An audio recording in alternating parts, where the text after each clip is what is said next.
আজ সকালে রায়গঞ্জে ত্রিমূর্তি দেবালয়ে দুস্থদের মধ্যে শীতবস্ত্র বিতরণ করলেন বিশিষ্ট ঠিকাদার নিরঞ্জন সাহা, যার ডাকনাম বুড়া সাহা। কয়েকদিন ধরে জেলা জুড়ে যেভাবে শৈত্যপ্রবাহতে ভুগছেন সাধারণ মানুষ, গরিব দুঃখীরা তো বটেই, তাদের একটি করে কম্বল পেলে যে কি আনন্দ, সেই আনন্দের অনুভূতি পাওয়ার জন্যই আজকে নিরঞ্জন বাবু ভারত সেবাশ্রমের মহারাজের হাত দিয়ে তুলে দিলেন আনুমানিক 1200 দুস্থ মানুষের হাতে কম্বল। কম্বল পেয়ে বেজায় খুশি দুস্থ মানুষেরা। তারা দুহাত তুলে তাকে আশীর্বাদ জানালেন। ভারত সেবাশ্রম সংঘের মহারাজ এক কথায় বললেন, সেই বাণী, জীবে প্রেম করে যেই জন, সেই জন সেবিছে ঈশ্বর। স্বামীজির কথায় দুস্থ আর নিপীড়িত মানুষের পাশে দাঁড়ানো সাধারণ মানুষের কাজ। আজ নিরঞ্জন বাবু তা কাজে করে দেখালেন। তিনি আপ্লুত, তার আরো শ্রীবৃদ্ধি হোক এই কামনাই করলেন স্বামীজি মহারাজ। নামটা যদি একটু বলেন।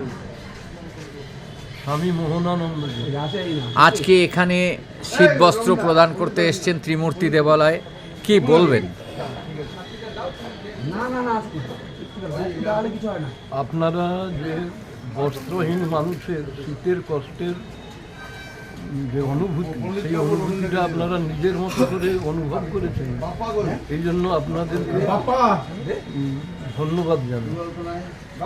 এবং এই অনুষ্ঠান আরও সুন্দরভাবে সুচারুরূপে আগামী দিনে আরও যাতে সম্পন্ন হয় সেই আশা ব্যক্ত করি।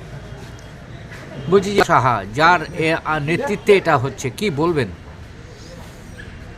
দেখুন, এক একজন মানে মানুষ দেবতার পর্যায়ে উঠে যান, কারণ এই মানুষ থেকে আমরা প্রতিষ্ঠা পারি, আবার দেবত্বেও যাদের চিন্তাভাবনা উন্নত, যারা সেই অনুভূতিকে নিজের বলে মনে করেন, তারা নিশ্চয়ই মানে দেবত্ব লাভের অধিকারী।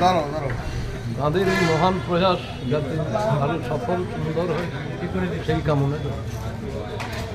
রায়গঞ্জ থেকে হীরক মুখার্জির রিপোর্ট, কুলিক নিউজ।